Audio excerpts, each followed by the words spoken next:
Hello, everyone. My name is Victoria Radnothy from pickleball.com. I am here with Kate Spencer, the author of All's Fair in Love and Pickleball, a new pickleball rom-com. So this could not be more exciting. Kate, how are you today? I'm feeling very excited because I think we're going to get to talk about like two of my favorite things, which is books and pickleball, and specifically romance books and pickleball. So I'm in the best mood I could possibly be in. Yes, this is so awesome. So give me the synopsis. What is this book about? So this book follows the story of a young woman named Bex who is trying to take on running her family's kind of crumbling racket club. She lives in a beautiful kind of fictional version of Palm Springs filled with these like delightful retirees who love playing pickleball at her club, but the club is in dire need of repairs. And she kind of comes up with or gets kind of thrust into a scheme with one of her clients, a very handsome, very grumpy nephews who is a injured tennis pro, kind of trying to make it back on the circuit. And they hatch a plan to compete in a pickleball tournament together to kind of raise his profile and take the prize money and put it toward her racket club. And part of this kind of scheme includes them pretending to be a couple and dating. So it's just a bunch of pickleball tennis hijinks, a lot of great romance, two people who kind of can't stand each other, falling in love. And if you are familiar with the world of pickleball and tennis, which I'm sure most people are, I really kind of like to play with the rivalry between the two sports, with these two characters, having one tennis player and one pickleball player kind of come together as enemies and find romance together as teammates. So it was very fun to write. And I'm a pickleball player, so I bring that love of pickleball um, to this book, which was really fun for me as an author. I could definitely sense that I swear it was like the first paragraph, and I was like, oh, okay. She knows what she's talking about. Like, this is not just someone who's like investing in the fad. You clearly are an avid pickleball player. How long have you been playing? What's your pickleball background? Okay, so I have been playing pickleball myself since like August 2022, and I came to pickleball because my father, who is a retiree himself, is obsessed with it. And I had spent some time with him in the summer of 2021. I live in California, he lives in New Hampshire, and we hadn't seen each other in a long time because of all the COVID restrictions. So my daughters and I went to visit him, and he was playing so much pickleball. And in my family, like teasing is kind of our love language. So I was kind of ribbing him about his pickleball obsession. And then it dawned on me that he was onto something. Like he was having so much fun. He was socializing, he was active. And I had kind of reached a point in my life where I felt very isolated. I work from home. We had been really struggling with all, kind of isolating because of COVID.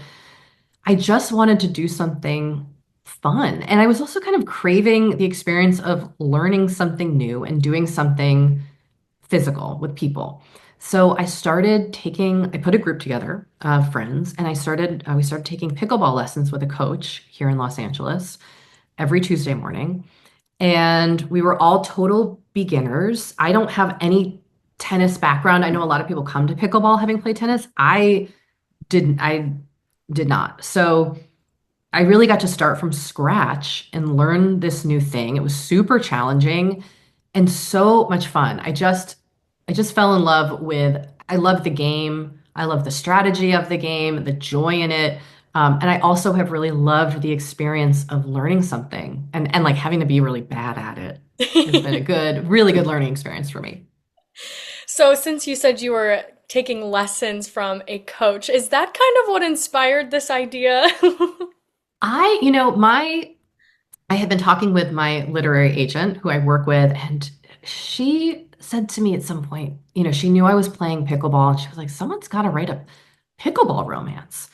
And I was immediately like, oh, well, let that person be me. So I just like sat down and cranked out three chapters of this book and kind of put together an idea, not knowing if anybody would actually be interested in it. And thankfully, my editor was on board, and so it kind of just happened very organically. And you know, I just love the idea. Like I have always enjoyed, watching pickleball and tennis players kind of grumble at each other. So that to me just seemed like the perfect thing to model in a romance. It just seemed like a no-brainer. Like, of course we have to have a tennis player who thinks pickleball is the dumbest thing ever and hates the sound of the balls, hitting the paddles and everything. So I got to play with that a lot, which was really fun. Well, and then of course he gets converted because the game's so much Obviously. fun. So like everybody Obviously. wins. Yes. Like he obviously has to get into pickleball. Yeah, he does. And I think that was also fun for me, was like getting to like through the main character of Bex, who grew up playing pickleball and really fell in love with it, to kind of celebrate, I think, what makes pickleball so joyful. Like no matter what your skill level is, I think there's something that all of us who play are really drawn to. And that was so fun to get to write about. So I noticed that, as you said, you were very in tune with kind of the tennis and pickleball rivalry. It's kind of slowing down, I think, from my perspective at least, but especially like, I swear, right when I started working for the PPA Tour and pickleball in general, like it was just tense. The rivalry was Yes. thick, it was palatable. So how did you conduct research? Because as I was reading specifically the character dynamic between Nico and Freddie, I was like, these are like based off of like real pros that like I feel like I know. Have you attended a professional tournament? Oh Like, my gosh. Okay, I got to go to the French Open last year while I was working on this book. And I like have chills talking about it. I'm not, I've been to the US Open when I lived in New York City, and I have a lot of friends who play tennis, and they play on teams. I don't, again, like my terminology is not great, but I have a lot of friends who are in love with tennis. But I got to go to Roland Garros last June, and I was like, I am here. I was with one of my friends. We were there to like for fun, but I was also like, this is research for me. Like I was just eyeing everybody and kind of taking notes. So I watched Breakpoint on Netflix, which was amazing, and just kind of tried to immerse myself in tennis culture because it was so new to me. I talked to people, I talked to a tennis pro. Like I just tried to kind of follow along and observe. Um, but like honestly, binge watching Breakpoint, I was like, okay, I'm starting to kind of understand, because the culture of tennis and the players and kind of the individuality of the players, but also the kind of community was new to me. I don't follow the sport very closely. And so that was honestly like very interesting to really learn about. Like fascinating. And just the like also, I think just the physical ability and the commitment was so inspiring. And I think that also goes for pickleball players as well. But just really learning about like the world of these tennis pros it made me more of a fan of tennis, to be honest. Like I was like, oh, I really appreciate what is going into this as a career.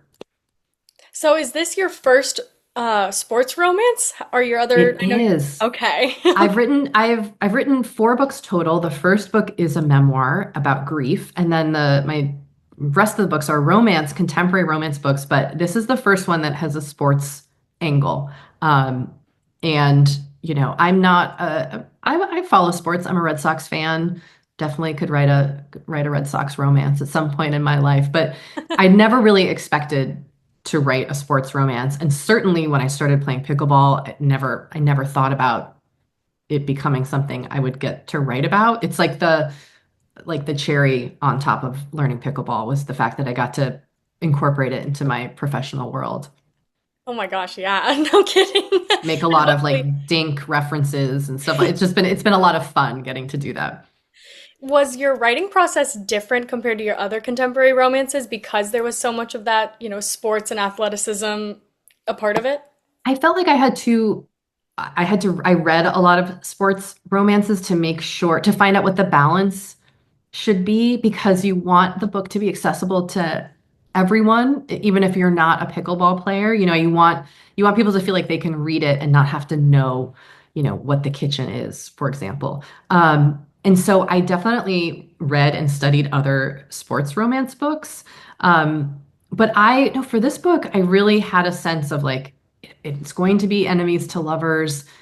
I love the idea of somebody trying to like keep a family business going and the passion and the struggle of that, especially as a young person in their 20s, when, that tends to be much younger than I think when most people are trying to run a business.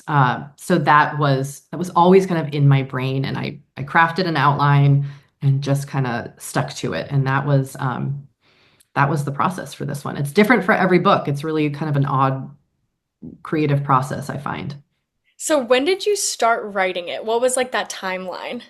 I started probably about a year and a half ago. Is that right? Let my brain do the math here. I think January 2024. I think that's right. January 2024 is when I really started. I had the kind of idea and some of it written, but January 2024 is like when I went into full on writing mode. And honestly, and kind of finished working on it right about a month after I attended the French Open. So it was like that was like a perfect way to end the first draft writing process. Was like getting to be amongst the tennis people. Yes, and be right with you, all of your inspiration. Oh my gosh. And like, I mean, some of these, yes, inspiration, like in terms of learning about the sport, but also just like, sexy characters. I was eyeing everybody. Great segue. So, you are boldly claiming that pickleball is really sexy. And when I have told people that I work in pro pickleball, I interview these top athletes, a lot of them are in their 20s and 30s, the peak of their athleticism. People just don't believe me. They all think Yes. that pickleball is only for the retirees and that, it all looks like your Sunset Springs Racket Club. That's the only people who play. And I'm like, no, guys, it is just like tennis in that there's all these, young athletic men. And So, women. Yeah, and both. women. So you think pickleball is sexy? Elaborate on that for me. Okay, so first of all, you hit the nail on the head, and it's so funny to me because I've even said to other like pickleball people, like, "Oh, I wrote a pickleball romance," and they'll be like, "Oh, pickleball." I'm like, "We're all come on, we're playing it right now." In the league that I was in, and it was kind of like a advanced to beginner intermediate level. Most everybody was in their like 20s and 30s.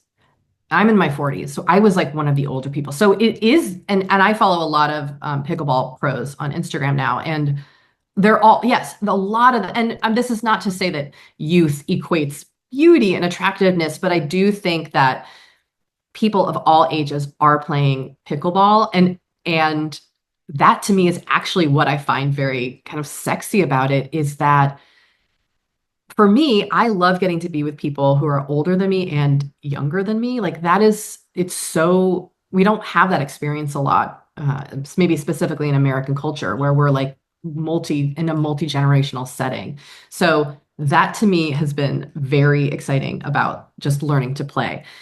But I think the sport itself, like, obviously, I'm saying this tongue in cheek that it's sexy, but I do think like the athleticism and also there's a social aspect to the game that I think it helps if you are perhaps a bit charming or can banter. There's a personable level to pickleball that I just think really, I don't know, makes it that much more appealing. I also love like the physical aspect of the game. Obviously, I personally find is hot. Like you are working hard.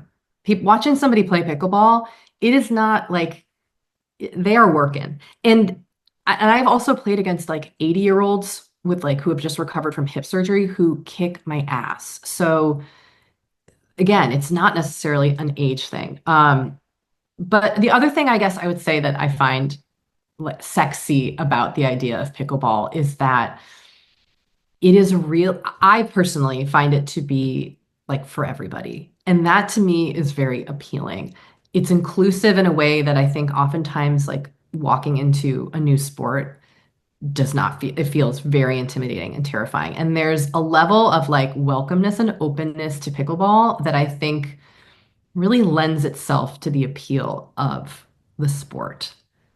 Now, I will also say, like, just watching somebody hit a ball hard is very sexy. Like, that in itself is, and also, like, I will say the dance of the game. Like, I love what is sexy about pickleball to me is like, it can get really hard and really fast, and then you slow it down. And like a person who's really good at pickleball knows how to slow a game down and like kind of like tease it out. And then when you least expect it, boom, like that to me, that strategy of pickleball, there's a sexiness to it. You can't deny it. I think that's so great. And so as I was reading, there is what, two? Would you say two spicier scenes in I the would say too. Yeah, yeah. We've got a little spice there's in a bigger, there. there's a longer one and then there's a shorter one. Yeah, I really went for it. And I respect that. Thank you. Thank you very much. Appreciate the So praise. in the longer one, there is a lot of communication where they are talking about that exact idea of slowing it down. They're kind of joking about partnerships because they do play pickleball together. That was very bold of you to just like say, "Hey, we're talking about pickleball in a spicy moment here." So I would when I was like thinking about writing a pickleball romance, I couldn't get over when I was learning pickleball, like the double entendre and so many of the things that we would talk about. Like it just everything, once I started thinking about writing a pickleball romance, I would go like do my lesson and I would just everything I would hear was like innuendo. So I just knew I was like, this would be so fun to play with, of like the idea of like how you're supposed to be on the court, like the patience that you're supposed to exude, or like just all of it. There's so many fun ways to play with innuendo and the things like the very, benign things we think we're saying on the court and then applying them to a romantic scene is just super fun. Or I had fun with it. I had a lot of fun with it. So, yes, that was something I very purposely did. And I also think the idea of like two people being teammates, learning how to play a sport together, and then applying those things to like a romantic or intimate relationship is also really fun. Oh, because you learn so much about a person, You really how like they do. play on the pickleball court. So, I mean, of course, it easily translates over to off the Yes. court interaction. Yes, totally. So that was like, I mean, I got a real kick out of writing all that stuff. So since you do have like these really fun, lighthearted moments, I giggled so many times during while reading this. I was like, this is so cute, this is so funny, la la la la la. But then there were so many wonderful moments that you actually saw like a level of depth to these characters. It wasn't just like, oh, we're here to have fun. No, like, Bex is dealing with the grief of losing her mom. Nico has this career-ending injury that he's battling with and some daddy issues he talks about A lot of too. daddy issues. Yep. So, what is the value of having these more emotional moments when it comes to a romance and especially at a sports romance? Like how does it help us connect to these characters more? Well, first of all, I just want to say that's a really thoughtful question. So thanks for asking it. I think, I think sometimes our perception of romance, especially if you're not somebody who really reads a lot in the genre, is that it's light and fluffy and like it's just people kissing and falling in love and that's the end. And for me, the reason I love the romance genre is because there's so much like human experience to it. Like love is such a universal thing, number one, but also we bring our full selves into any romantic relationship that we're in. We come with all these things. So to get to explore things, Bex has lost her mom and I lost my mom when I was 27. And so that kind of came up organically as I was writing the character. But, you know, even in a romance book, characters are the human people in romance are fully developed humans with life experiences. And all those things contribute to who they are in a romantic way. So I don't think you could have a romance book without complex characters with really interesting, rich life experiences. So I find as a reader too, like that's one of the things I really love about romance is I'm always learning something about a life experience or I feel like it's a wonderful place to learn something beyond just the fun, sexiness of a romance. which is also my favorite thing. I love, in a romance, you've got to have a happily ever after at our ending, and that's probably my favorite thing in a book. So at its core, that's what I love. So that means all your characters are going to end up falling in love at the end. We're going to It have no. truly, yes, if you're writing a romance, like that is essentially like one of the kind of quote unquote requirements of if it's a true romance book. There's often romance in other genres of fiction, but specifically writing in this genre, you're going to get a happily ever after. And is the Sunset Springs Racket Club based off of a real place? No, but I live in Los Angeles and my family has spent a lot of time in Palm Springs. I love Palm Springs so much. And when I was envisioning this world, to me it was just like a desert town in Southern California with kind of like Palm Springs of like mid-century modern architecture and like real the hot summer days and the beautiful mountains that kind of the way they darken at night. I was envisioning a place like Palm Springs. The Racket Club itself is like fully kind of just constructed from my own brain, but I do feel like I have been to a lot of these places that are like these homegrown, family-run, decades old institutions, if you will, that like are in dire need of repair, but are like so full of love. And that was what, just kind of that was the essence of the place I was trying to write when I was specifically writing about Texas Racket Club is like, it may not be the most, cutting edge, fanciest club. It definitely has a lot of things going on structurally that really need help. But it is like it's built on a place of like love of the people who are there and love of the sport that they're there to play. And that to me feels like such a universal place. I think we all know a place like that or have experienced the joy of being in a place like that. Oh, especially when you have the fancy schmancy racket club down the street who thinks Right. they're amazing. We're like, no, we like the homegrown one. Yes. Yes. Like give me the place that's been here forever where like the toilets are always broken, the lights don't work half the time, but that those kind of places have a personality and they almost feel like living, breathing things in their own way. And I love places like that. And they just have the most heart too, and the most quirky Yes. characters. So it's just the Yes. perfect setting for a for a romance. Exactly. And I love, I'm not from Southern California originally, so getting to like discover it has been really fun for me. So it was really nice to get to kind of play with that as a writer. And tell me about the title. How did you come up with All's Fair in Love and Pickleball? I've had this kind of All's Fair in Love and War title in my head for other things. And as we were playing with titles, I had originally pitched Big Dink Energy, which is a play on, this big dick energy, which again, you feel free to cut this out, but I've been playing with that and my publisher was like, I don't think that's, maybe that's not the best title to go with for a book. So what would be another, what could we work with? And this is what we came up with. And I actually think it really works. It's funny when people see the book or see like hear about it and it has pickleball in the title, the response is always like, oh, pickleball, there it is.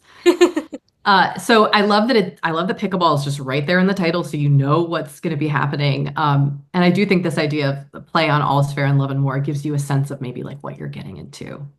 And speaking of, so I love the cover. They presented me with this cover and I was like, oh my gosh, I freaking love it. And then like it honestly took me a beat to see that it was a pickleball court with the net in the middle. I It's was like a genius. I love it. I love the colors. It feels like it captures everything I could ever very want. SoCal too. I love that. Yes. It's so fun as a writer to get to collaborate with people who are creative in a very different way from you, who see things that you might not see. It's so special. The people who design the covers contribute so much into the beautiful package of a book. So I love it. But I will say, like, one thing I really would like to do this year is to go see pros play because I have not done that, which I wish I had, like, in researching the book, I wish I had gotten the chance to go do it, but it did not work out scheduling wise. But that is something I would really like to, in addition to like playing more, I really want to go watch pickleball live because I think it would blow my mind. When I watch people play online, I cannot wrap my head around their level of game. It's so You intimidating. You would be absolutely shocked and so entertained because, so like, I have to travel a good amount and go to the Grand Slam tournaments and things like that. And, you're used to watching all, your friends, your fellow partners out there just like, oh yeah, like we're playing fast. I'm hitting a good shot. And then all of a Oh sudden no. you're like, never mind. Like, not even close. No, I mean, this is why like the athleticism of pickleball is true. Like it shocks me when people think that it's an easy thing to do because it's so physically challenging and taxing. Not to mention like mentally, like the mental game you're playing while like I love it. So yeah, that is what I'm dying to see is like see some pros play so I can like really have my mind blown.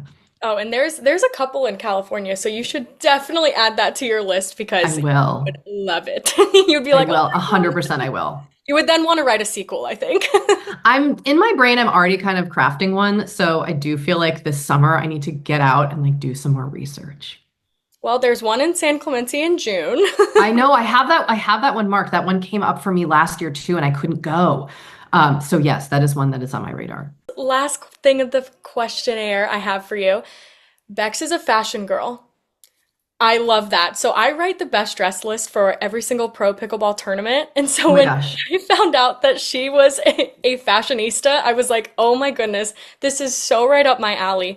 What made you add this detail to her character about her being, an upcycling fashion girl? Okay, I just love it. It honestly stemmed from a very earlier version of this book where different things were happening in the story, but she was like coming from a fashion background and it was what she wanted to do professionally. And that changed as I kept writing.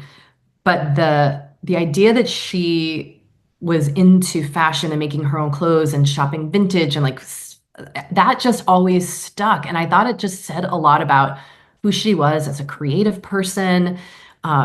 Also, to me, it spoke to like kind of one of the things I love about pickleball in terms of like there's a personality to it that I think is so fun. I'm a neurodivergent, like kind of I'm always wearing not, whatever I want, but I find that kind of creative angle of pickleball fashion to be so fun. So I just thought it spoke to her personality. And I also loved the idea that she did it as kind of a self-care practice, that it was soothing for her after like being with people all day and stressing about running this club, that she could go and work with her hands and just kind of zone out and relax a little bit and make something. But I personally find like I love looking at what people wear. Any fashion, like I think like athletes and fashion is so interesting, and I think it's only getting kind of bigger right now too in terms of like what athletes wear off the court when they show up to games and what they wear on the court. So and making statements with fashion. So I just that it was interesting to me from day one. I love it. And finally, when and where can people buy All's Fair in Love and Pickleball? Okay. Thank you for asking. So, All's Fair in Love and Pickleball is officially out June 3rd. I will also be doing book events this summer in Portland, Maine, and in Boston, both in July. So, if you live in either of those cities, please come out and say hi. Boston's my hometown, so I'm very excited to get to go back and talk pickleball. So fun. And how can people follow you? Give me your all your social handles. All my handles. Okay, so my website is katespencerwrites.com. That's, I'm sporadically updating it. You can find me on Instagram at Kate Spencer. I also have a Substack newsletter, and I am very casually on TikTok at Kate Spencer Writes. But I think if you go to my Instagram, that will have a link in bio of all the places you can find me. So at Kate Spencer on Instagram is a great place to start. Perfect. Well, thank you so, so much for this conversation. This was utterly delightful. I'm so honored to get to be a part of it. So thank you so much, and thank you for reading the book and taking the time to get into it and ask such lovely, fun questions. This was like my absolute dream conversation to have. Well, and I can't wait because I hope one day we will be circling back and we'll be talking about the sequel. I do too because I already have an idea, so I am ready to get to work. I need to start writing and seeing if there's interest. So I hope there is. Yeah, and if you know what, the best way to get to write one is if people buy this one and like this one, then I will hopefully get to do another one. So I appreciate the support. You can purchase your copy of All's Fair in Love and Pickleball anywhere books are sold. And to keep up to date with all things pickleball, scan the 2 QR codes on your screen to follow pickleball.com on Instagram or go straight to our website. And if you simply can't get enough of pickleball romances, check out these 2 interviews with other pickleball romance writers. Now, get reading and play pickleball. I'll see you on the court.